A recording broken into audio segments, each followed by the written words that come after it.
En otros temas, los icónicos taxis amarillos de la ciudad de Nueva York, esos que todo el mundo hemos visto en películas o que algunos nos hemos subido a ellos, enfrentan la feroz competencia de servicios de aplicaciones como Uber y Leafy.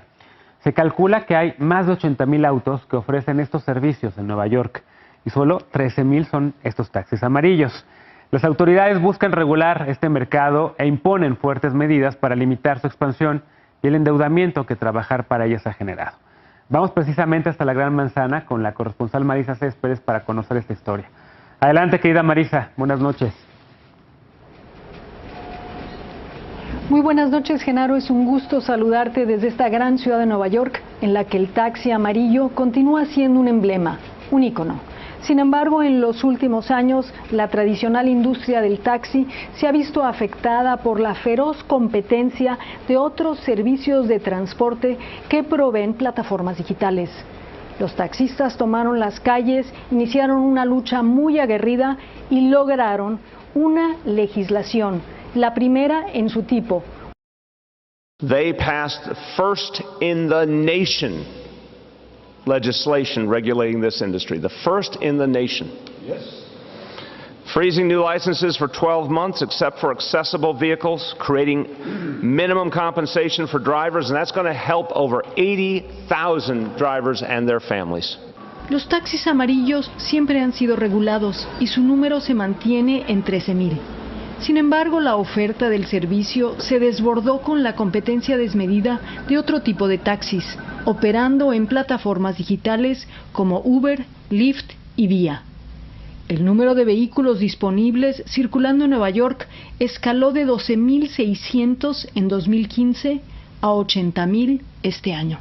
Here is a fact that 40% of app-based cars drive around empty today at any given moment. 40% empty. Horrendous for the drivers. Horrendous for our environment. A horrible element of congestion, all because of a corporate and greedy strategy. La legislación busca también mejor salario, tarifas justas y prestaciones para los taxistas que suelen ser inmigrantes. Muchos de ellos viven en pobreza extrema porque se endeudaron para comprar coches y licencias, seducidos por la posibilidad de generar mayor ingreso.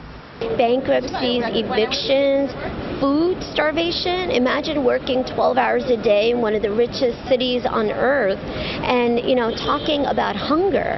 There's been a growing despair, and as a result of it, 6 drivers took their own life, and it was due to the economic despair. Yes, he's in peace. Now he's going to be very happy,